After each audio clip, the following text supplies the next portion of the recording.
ഓം നമോ നാരായണായ. വിഷ്ണു സഹസ്രനാമ വ്യാഖ്യാനം. ഓം നമോ ഭഗവതേ വാസുദേവായ. ധർമ്മഗുബ്ധമഗൃദ്ധമേ സദസത്ക്ഷരമക്ഷരം അവിജ്ഞാതാ സഹസ്രാംശുർ വിധാതാ കൃതലക്ഷണ. ധർമ്മഗുപ്ത, ധർമ്മ സംസ്ഥാപനം നടത്തി അതിനെ രക്ഷിക്കുന്നവൻ. എപ്പോഴൊക്കെ ധർമ്മത്തിന് ച്യുതി സംഭവിക്കുന്നുവോ അപ്പോഴെല്ലാം ഭഗവാന്റെ അവതാരമുണ്ടാവും. ഭഗവാന്റെ അവതാരോദ്ദേശം ധർമ്മ പുനഃസംസ്ഥാപനം ആണ്. ധർമ്മസ്യ പ്രഭരച്യുത എന്നാണ് ഭീഷ്മർ പറയുന്നത്. അച്യുതൻ ച്യുതിയില്ലാത്തവനാണ്, നാശമില്ലാത്തവനാണ്. അതിനാൽ എക്കാലത്തും അവിടുന്ന് ധർമ്മത്തെ സംരക്ഷിക്കുക തന്നെ ചെയ്യും. ധർമ്മകൃത്, ധർമ്മം അനുഷ്ഠിക്കുന്നവൻ. ലോകസംഗ്രഹാർത്ഥം ധർമ്മം അനുഷ്ഠിക്കുന്നവനാണ് അവിടുന്ന്. പരമ്പൊരുളായ അവിടത്തേക്ക് ധർമ്മമോ അധർമ്മമോ ബാധകമല്ല. പക്ഷേ മനുഷ്യരെല്ലാം ധർമാനുസൃതമായി ജീവിക്കാനായി അവിടുന്ന് ധർമ്മം അനുഷ്ഠിക്കുന്നു. അതിനാൽ ധർമ്മകൃത്. ധർമ്മി, ധർമ്മത്തിന് ആധാരമായിരിക്കുന്നവൻ. ശരണാഗതർക്ക് അഭയം നൽകി ധർമ്മം പരിപാലനം ചെയ്ത് സകല ധർമ്മങ്ങൾക്കും ആധാരമായിരിക്കുന്നത് ഭഗവാനാണ്. പലതരം വസ്ത്രങ്ങൾക്ക് പരുത്തി ആധാരമായിരിക്കുന്നത് പോലെ, തിരകൾക്ക് കടൽ ആധാരമായിരിക്കുന്നത് പോലെ സർവധർമ്മങ്ങൾക്കും ഭഗവാനാണ് ആധാരം. അതിനാൽ ധർമ്മി. സത്, കാലദേശങ്ങൾക്ക് അതീതമായത്. എല്ലാ ചരാചരങ്ങളും നിലനിൽക്കുന്നത് ഭഗവാൻ അവയിൽ സന്നിഹിതനാകയാൽ അത്രേ. അവിടുന്ന് അതിനാൽ കാലദേശങ്ങൾക്ക് അതീതമാണ്. അസത്ത്, സത്തല്ലാത്തത്, അനിത്യം. മായ കാരണം നിത്യമെന്ന് പ്രപഞ്ചത്തെ നമുക്ക് തോന്നുന്നു. അതാണ് അസത്ത്. യുധിഷ്ഠിരനോട് യക്ഷൻ ചോദിച്ച ഒരു ചോദ്യം ഈ ലോകത്തിലെ ഏറ്റവും അത്ഭുതകരമായ കാര്യം ഏതെന്നായിരുന്നു.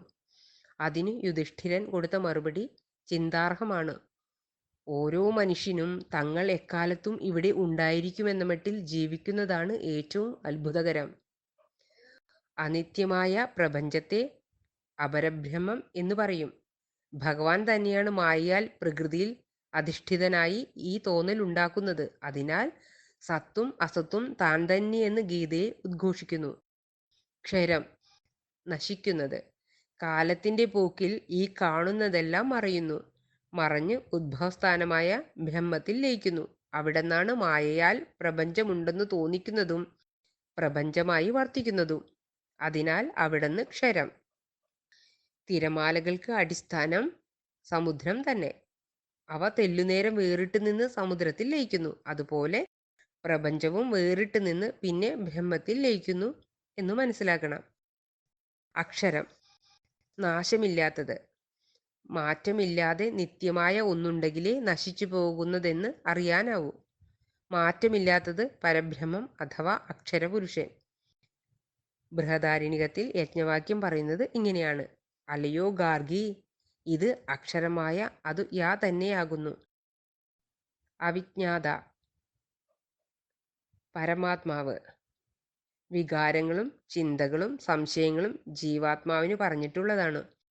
കാണുന്നയാൾ ത്രിഗുണങ്ങൾക്ക് അടിമപ്പെട്ട് അവ അനുഭവിക്കുന്നു. അവിടത്തേക്ക് ഇതൊന്നും ബാധകമല്ല. അതിനാൽ ഭഗവാൻ അവിജ്ഞാത, വിശേഷേണ ജ്ഞാതൻ അല്ലാത്തവൻ. സഹസ്രാംശു, സഹസ്രരശ്മികൾ ഉള്ളവൻ. പ്രകാശമയമായതെല്ലാം അവിടെന്നാൽ ശോഭിക്കുന്നു എന്നാണത്രേ ശ്രുതികളും സ്മൃതികളും പറയുന്നത്. എല്ലാ രശ്മികളും ഭഗവാന്റെ തേജസ് വഹിക്കുന്നു. അതിനാൽ അവിടുന്ന് സഹസ്രാംശു. ആദിത്യനെ നാം സൂര്യനാരായണൻ എന്നാണ് പറയുക. ആദിത്യന്റെ തേജസ്സും ചന്ദ്രനിലും അഗ്നിയിലും കാണുന്ന ശോഭയും എല്ലാം അവിടത്തേതാണ്. വിധാത, എല്ലാം നടത്തുന്നവൻ.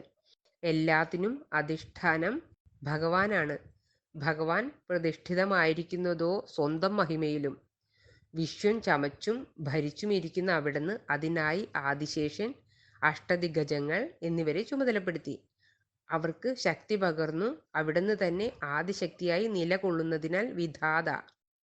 കൃതലക്ഷണ, മാറിടം ശ്രീവത്സലക്ഷണം ചാർത്തിയവൻ, സൃഷ്ടികളിൽ സ്വജാതി അല്ലാത്തത് എന്നീ ലക്ഷണങ്ങൾ സൃഷ്ടിച്ചവൻ. ലക്ഷണങ്ങൾ അഥവാ ശാസ്ത്രങ്ങളുടെ സ്രഷ്ടാവ്. നിത്യമായ ചൈതന്യമുള്ളവൻ.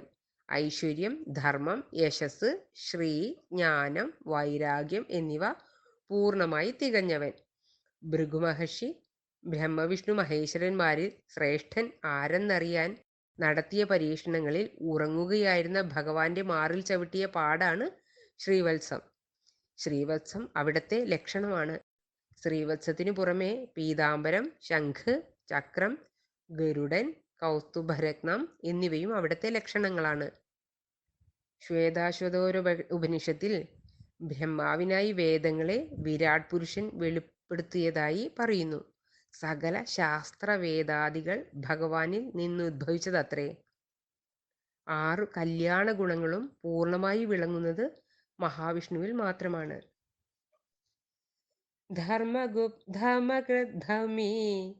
സദസക്ഷരമക്ഷരം അവിജ്ഞാതാ സഹസ്രാംശുർ വിധാതാ കൃതലക്ഷണ.